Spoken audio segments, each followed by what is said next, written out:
हरे कृष्णा। जय श्री हरि। ओम नमः शिवाय। प्रिय भक्तजनों, आज बृहस्पतिवार के दिन आप बृहस्पति देव की बड़ी ही दुर्लभ कथा सुनेंगे।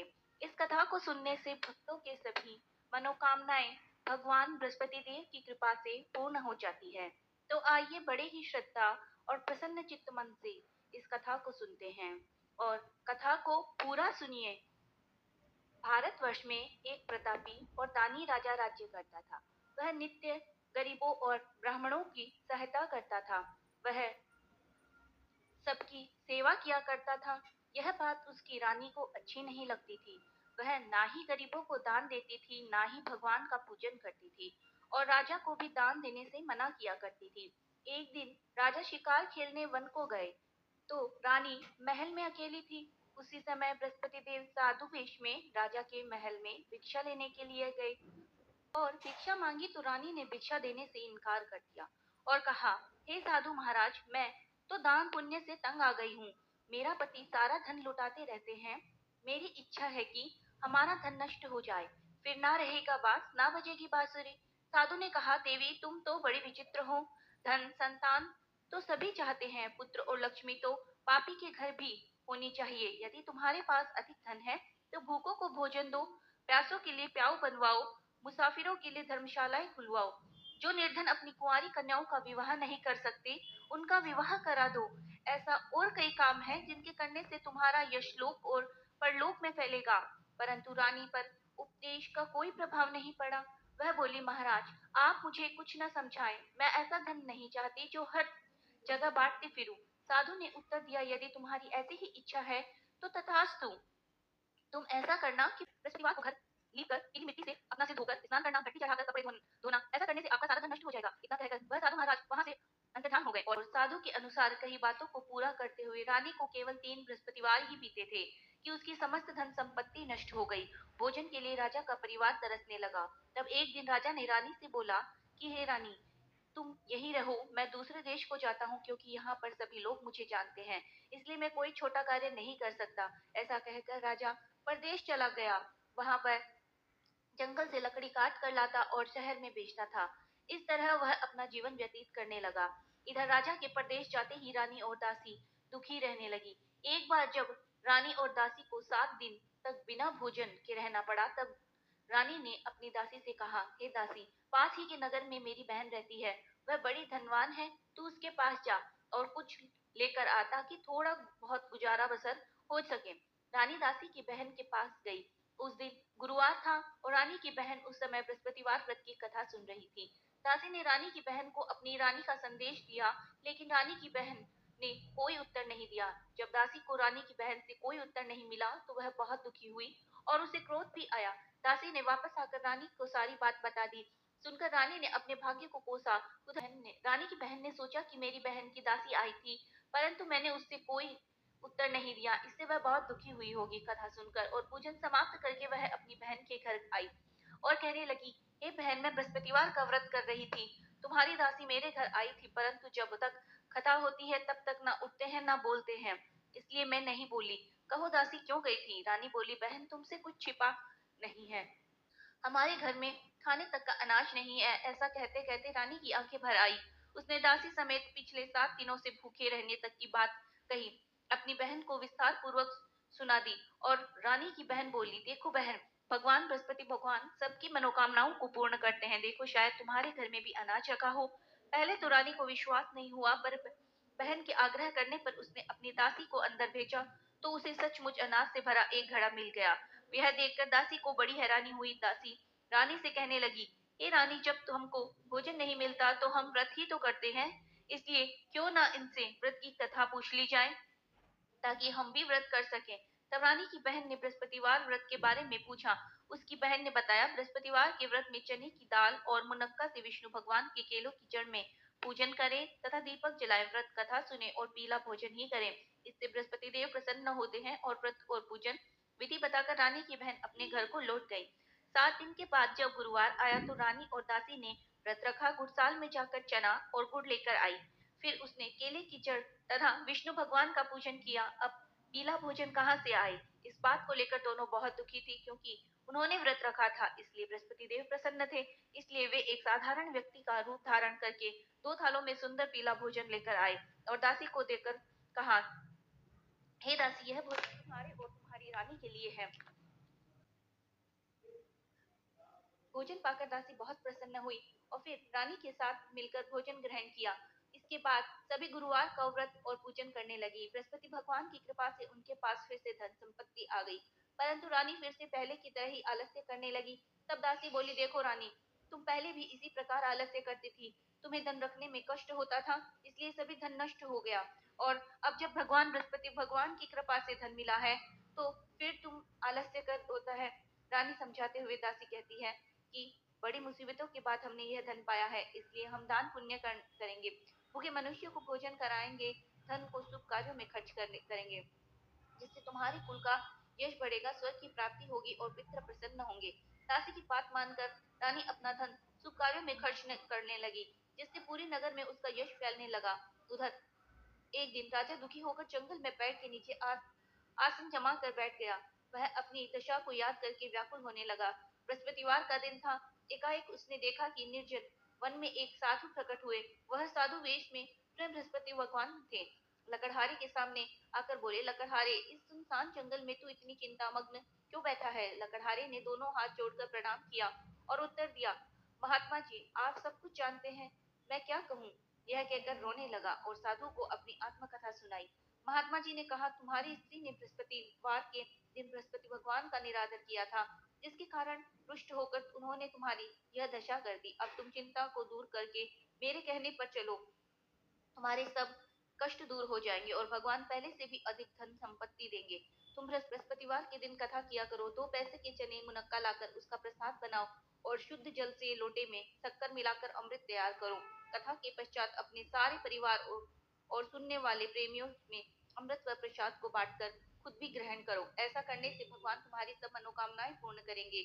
साधु के ऐसे वचन सुनकर लकड़हारा बोला, हे प्रभु, मुझे लकड़ी बेचकर इतना पैसा नहीं मिलता जिससे मैं भोजन के उपरांत कुछ बचा सकूं। मैंने रात्रि में अपनी स्त्री को व्याकुल देखा था। मेरे पास कुछ भी नहीं है जिससे मैं उसकी खबर मांग सकूं, और फिर मैं बृहस्पति देव की क्या ही कहानी कहूँ, मुझको यह भी कुछ मालूम नहीं। साधु ने कहा, हे लकड़हारे, तुम किसी बात की चिंता मत करो। बृहस्पतिवार के तुम रोजाना की तरह लकड़ियां लेकर शहर को जाओ। तुम्हारे रोज से दुगना धन प्राप्त होगा, जिससे तुम भली भांति भोजन कर लोगे और बृहस्पति देव की पूजा का सामान भी आ जाएगा। बृहस्पति देव की कथा इस प्रकार है, सुनो। प्राचीन काल में एक ब्राह्मण रहता था। वह बहुत निर्धन था, उसकी कोई संतान नहीं थी। उसकी स्त्री बहुत मलिनता के साथ रहती थी। वह स्नान नहीं करती थी, किसी देवता का पूजन नहीं करती। इससे ब्राह्मण देवता बड़े दुखी रहते थे। बेचारे बहुत कुछ किया करते, किंतु उसका कोई परिणाम नहीं निकला। भगवान की कृपा से ब्राह्मण की स्त्री के कन्या रूपी रत्न पैदा हुआ। कन्या बड़ी होने पर प्रातः स्नान करके विष्णु भगवान का जाप और बृहस्पतिवार का व्रत करने लगी। अपनी पूजन पाठ को समाप्त करके विद्यालय जाती तो अपनी मुट्ठी में जौ भर के ले जाती और पाठशाला के मार्ग में डालती जाती। तब ये जो स्वर्ण के हो जाते तो लौटते समय अपनी को बेच कर घर ले आती। एक दिन वह बालिका सूप में उस सोने के जौ को फटक कर साफ कर रही थी। उसके पिता ने देख लिया और कहा, ए बेटी, सोने की जौ को फटकने के लिए सोने का सूप भी होना चाहिए। दूसरे दिन बृहस्पतिवार था। इस दिन कन्या ने व्रत रखा था और बृहस्पति देव से प्रार्थना करके कहा, मैंने आपको पूजा सच्चे मन से की है, तो मुझे सोने का सूप दे दो। बृहस्पति देव ने उसकी प्रार्थना स्वीकार कर ली। रोजाना की तरह वह कन्या जौ फैलाती हुई जाने लगी। जब लौट कर जौ बीन रही थी तो बृहस्पति देव की कृपा से सोने का सूप मिला। उसने वह घर ले आई और उसमें जौ साफ करने लगी, परंतु उसकी माँ का वही हक रहा। एक दिन की बात है कि वह कन्या सोने के सूप में जौ साफ कर रही थी। उस समय उस जहर का राजकुमार वहां से निकला। इस कन्या के रूप और कार्य को देखकर मोहित हो गया और उसने अपने घर आकर भोजन और जल त्याग कर उदास होकर लेट गया। राजा को इस बात का पता लगा तो उसने अपने प्रधानमंत्री के साथ उसके पास गए और बोले, हे बेटा, तुम्हें किस बात का कष्ट है? किसी ने तुम्हारा अपमान किया है अथवा कोई अन्य कारण है? मुझे बतलाओ, मैं वही करूंगा जिससे तुम्हें प्रसन्नता हो। अपने पिता की राजकुमार ने बातें सुनी तो वह बोला, मुझे आपकी कृपा से कोई दुख नहीं है। किसी ने मेरा अपमान नहीं किया है, परंतु मैं उस लड़की से विवाह करना चाहता हूँ सोने की जो को सोने के सूप में साफ कर रही थी। यह सुनकर राजा आश्चर्य में पड़ गए और बोला, हे बेटा, इस तरह की कन्या का पता तुम ही लगाओ, मैं तुम्हारा विवाह उसके साथ अवश्य करवा दूंगा। राजकुमार ने उस लड़की के घर का पता बताया। तब मंत्री उस लड़की के घर गए और ब्राह्मण देवता को सभी हाल बताया। ब्राह्मण देवता राजकुमार के साथ अपनी कन्या का विवाह करने के लिए तैयार हो गए तथा विधि विधान के अनुसार ब्राह्मण की कन्या का विवाह राजकुमार के साथ हो गया। कन्या के घर से जाते ही पहले की भांति उस ब्राह्मण देवता के घर में गरीबी का निवास हो गया। अब भोजन के लिए भी अन्न बड़ी मुश्किल से मिलता। एक दिन दुखी होकर ब्राह्मण देवता अपनी पुत्री के पास गए। बेटी ने पिता की अति दुखी अवस्था को देखा और अपनी माँ का हाल पूछा। तब ब्राह्मण ने भी सभी हाल बता दिया। कन्या ने बहुत सा धन देकर अपने पिता को विदा कर दिया। इस तरह ब्राह्मण का कुछ समय के लिए सुखपूर्वक व्यतीत हो गया। कुछ दिन के बाद फिर वही हाल। ब्राह्मण फिर अपनी कन्या के यहाँ गया और सारा हाल कहा तो लड़की बोली, हे पिताजी, आप माताजी को यहाँ ले आओ, जिससे मैं वह विधि बता दूंगी जिससे गरीबी दूर हो जाएगी। ब्राह्मण देवता अपनी स्त्री के साथ लेकर पहुंचे तो अपनी माँ को समझाने लगी, हे माँ, तुम प्रातः काल प्रथम स्नान आदि करके विष्णु भगवान का पूजन करो तो सब दरिद्रता दूर हो जाएगी। परंतु उसकी माँ ने एक भी बात नहीं मानी और प्रातः काल उठकर अपनी पुत्री के बच्चों की जूठन को खा लिया। इससे उसकी पुत्री को भी बहुत गुस्सा आया। उसने एक रात को एक कोठरी से सारा सामान निकाल दिया और अपनी माँ को उसमें बंद कर दिया। प्रातः उसने उनमें से निकाला और स्नान आदि करा के पूजा पाठ कराया तो उसकी माँ की बुद्धि ठीक हो गई। इसके बाद वह नियम से पूजा पाठ करती और प्रत्येक बृहस्पतिवार को व्रत रखने लगी। इस व्रत के प्रभाव से उसकी माता और पिता बहुत ही धनवान और पुत्रवान हो गए और बृहस्पति देवता की कृपा से स्वर्गलोक को प्राप्त हुए। इस तरह कहानी कहकर साधु देवता वहां से अंतर्धान हो गए। धीरे धीरे समय व्यतीत होने पर फिर वही बृहस्पतिवार का दिन आया। लकड़हारा जंगल से लकड़ी काटकर किसी शहर में बेचने गया। उसे उस दिन और दिन से अधिक पैसा मिला। राजा ने चना गुड़ आदि लाकर गुरुवार का व्रत किया। उस दिन से उसके सभी कलेश दूर हो गए। परंतु जब दोबारा गुरुवार का दिन आया तो बृहस्पतिवार का व्रत करना भूल गया। इसी कारण बृहस्पति भगवान नाराज हो गए और उस दिन उस नगर के राजा ने विशाल यज्ञ का आयोजन किया था तथा शहर में यह घोषणा करा दी थी कि कोई भी मनुष्य अपने घर में भोजन न बनाए न आग जलाए। समस्त जनता मेरे यहाँ भोजन करने आएगी। इस आज्ञा को जो न मानेगा उसे फांसी की सजा दी जाएगी। इस तरह की घोषणा संपूर्ण नगर में करवा दी गई। राजा की आज्ञा के अनुसार शहर के सभी लोग भोजन करने गए, लेकिन लकड़हारा कुछ देर से पहुंचा, इसलिए राजा उसको अपने साथ महल में ले गया। भोजन करा ही रहे थे तो रानी की दृष्टि उस खूंटी पर पड़ी जिस पर उसका हार लटका था। वह वहां पर दिखाई नहीं दिया। रानी को निश्चय हो गया कि यह हार मेरा इस लकड़हारे ने ही चुरा लिया है। उसी समय सिपाहियों को बुलाकर उसने उसको कारागार में डलवा दिया। जब लकड़हारा कारागार में गया और बहुत दुखी होकर विचार करने लगा कि न जाने कौन से पूर्व जन्म के कर्म से मुझे यह फल प्राप्त हुआ है, और उसी साधु को याद करने लगा जो कि जंगल में मिला था। उसी समय तत्काल बृहस्पति देव साधु के रूप में प्रकट हुए और उसकी दशा को देखकर कहने लगे, अरे मूर्ख, तूने बृहस्पति देव की कथा नहीं करी, इस कारण तुझे यह दुख प्राप्त हुआ है। अब चिंता मत कर। बृहस्पतिवार के दिन कारागार के दरवाजे पर 4 पैसे पड़े मिलेंगे। उनसे तू बृहस्पति देव की पूजा करना, तेरे सभी कष्ट दूर हो जाएंगे। दिन उसे 4 पैसे मिले। लकड़हारे ने कथा कही। उसी रात्रि को बृहस्पति देव ने उस नगर के राजा को स्वप्न में कहा, हे राजा, तुमने जिस आदमी को कारागार में बंद कर दिया है वह निर्दोष है। वह राजा है, उसे छोड़ देना। रानी का हार उसी कुटी पर लटका है। अगर तू ऐसा नहीं करेगा मैं तेरे राज्य को नष्ट कर दूंगा। इस तरह रात्रि के स्वप्न देखकर राजा प्रातः काल उठा और कुटी पर हार देखकर लकड़हारे को बुलाकर क्षमा मांगी और लकड़हारे को योग्य सुंदर वस्त्र आभूषण देकर विदा कर दिया। बृहस्पति देव की आज्ञा के अनुसार लकड़हारा अपने नगर को चल दिया। राजा जब अपने नगर के निकट पहुंचा तो उसे बड़ा आश्चर्य हुआ कि नगर में पहले से अधिक बाग, तालाब, कुएं और आदि बहुत सी धर्मशालाएं, मंदिर आदि बने हुए हैं। राजा ने पूछा कि यह किसके बाग और धर्मशाला है। तब नगर के सब लोग कहने लगे, यह सब रानी और उसकी दासी द्वारा बनाए गए हैं। तो राजा के आश्चर्य हुआ और गुस्सा भी आया। जब रानी को यह खबर सुनी तो वह राजा की राजा आ रहे हैं तो उसने दासी से कहा, हे दासी, देख राजा हमको कितनी बुरी हालत में छोड़ गए थे। हमारी ऐसी हालत देखकर कहीं वह लौट न जाए, इसलिए तू दरवाजे पर खड़ी हो। और आगे के अनुसार दासी दरवाजे पर खड़ी हो गई और राजा आए तो उन्हें अपने साथ लेकर आई। खुद करके अपनी रानी से पूछा कि यह धन तुम्हें कैसे प्राप्त हुआ है। तब उन्होंने कहा, हमें यह सब धन बृहस्पति देव की व्रत के प्रभाव से प्राप्त हुआ है। राजा को निश्चय किया कि 7 रोज बाद तो सभी बृहस्पति देव का पूजन करते हैं, परंतु मैं प्रतिदिन दिन में 3 बार कहानी और रोज व्रत किया करूंगा। अब हर समय राजा के दुपट्टे में चने की दाल बधी रहती थी और दिन में 3 बार कहानी कहते। एक रोज राजा ने विचार किया कि चलो अपनी बहन के यहाँ हो आए।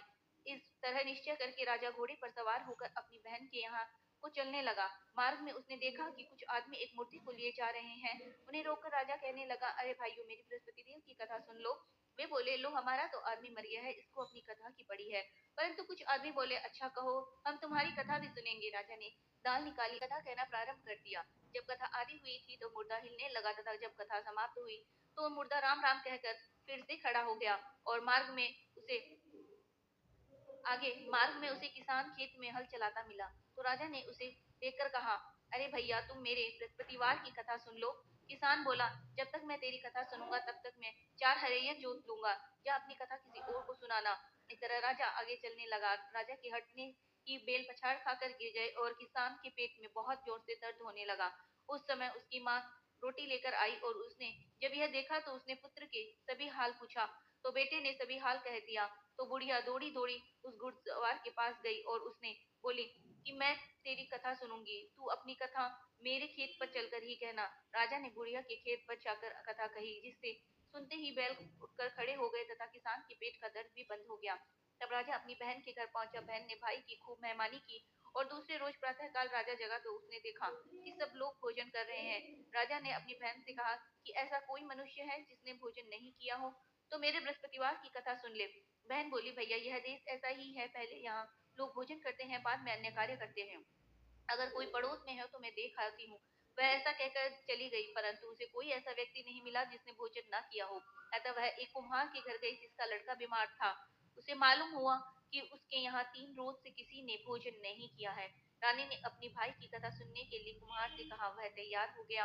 राजा ने जाकर बृहस्पतिवार की कथा कही, जिसको सुनकर उसका लड़का ठीक हो गया। अब तो राजा की प्रशंसा होने लगी। एक रोज राजा ने अपनी बहन से कहा कि हे बहन, हम अपने घर को जाएंगे, तुम भी तैयार हो जाओ। राजा की बहन ने अपनी सास से कहा। तो सास ने कहा, चली जा, परंतु कोई बालक को मत ले जाना, क्योंकि तेरे भाई की कोई औलाद नहीं है। बहन ने अपने भैया से कहा कि भैया मैं तो चलूंगी, पर कोई बालक नहीं चलेगा। तो राजा बोला, जब कोई बालक ही नहीं चलेगा तब तुम भी क्या करोगी। बड़ी दुखी होकर राजा अपने नगर को लौट आया। राजा ने अपनी रानी से कहा, हम निर्वंशी हैं, हमारा मुंह देखने का भी धर्म नहीं है और कुछ भोजन आदि नहीं किया। रानी बोली, हे प्रभु, बृहस्पति देव ने हमें सब कुछ दिया है, हमें औलाद भी अवश्य देंगे। उसी रात को बृहस्पति देव ने राजा के स्वप्न में कहा, हे राजा उठो, सभी सोच त्याग दो, तुम्हारी रानी गर्भवती है। राजा को यह बात सुनकर बड़ी खुशी हुई। 9वें महीने में उसके गर्भ से एक सुंदर पुत्र पैदा हुआ। तब राजा बोला, हे रानी, स्त्री बिना भोजन के रह सकती है, परंतु बिना कुछ कहे नहीं रह सकती। जब मेरी बहन आएगी तो तुम मुझसे कुछ मत कहना। रानी ने सुनकर हाँ में कर दिया। जब राजा की बहन ने यह शुभ समाचार सुना तो वह बहुत खुश हुई और बधाई लेकर आई। भाई के यहाँ आई तो तभी रानी ने कहा, घोड़ा चढ़कर तो नहीं आई है, गधा चढ़कर आई है। राजा की बहन बोली, भाभी मैं इस प्रकार न कहती तो तुम्हें औलाद कैसे मिलती। बृहस्पति देव ऐसे ही है, जैसे जिसकी मनोकामना होती है सभी को पूर्ण करते हैं। जो श्रद्धा भाव पूर्वक बृहस्पतिवार का व्रत करता है एवं कथा पढ़ता है अथवा सुनता है, दूसरों को सुनाता है, बृहस्पति देव उसकी सभी मनोकामनाएं पूर्ण करते हैं। बृहस्पति देव उसकी सदैव रक्षा करते हैं। जो संसार में सद्भावना और सच्चे हृदय से बृहस्पति देव की पूजन करते हैं, उनकी सभी मनोकामनाएं उसी प्रकार पूर्ण होती है जैसे राजा और रानी ने बृहस्पति देव की कथा का गुणगान किया। उनकी कथा उनकी सभी इच्छाएं बृहस्पति देव ने पूर्ण की। मनुष्य को हृदय से उनका मनन करते हुए जयकारा करना चाहिए। तो प्रेम से बोलिए, बृहस्पति देव की जय, विष्णु भगवान की जय, समस्त देवी देवताओं की जय। अगर आपको कथा अच्छी लगे तो चैनल को लाइक एंड सब्सक्राइब अवश्य करिए।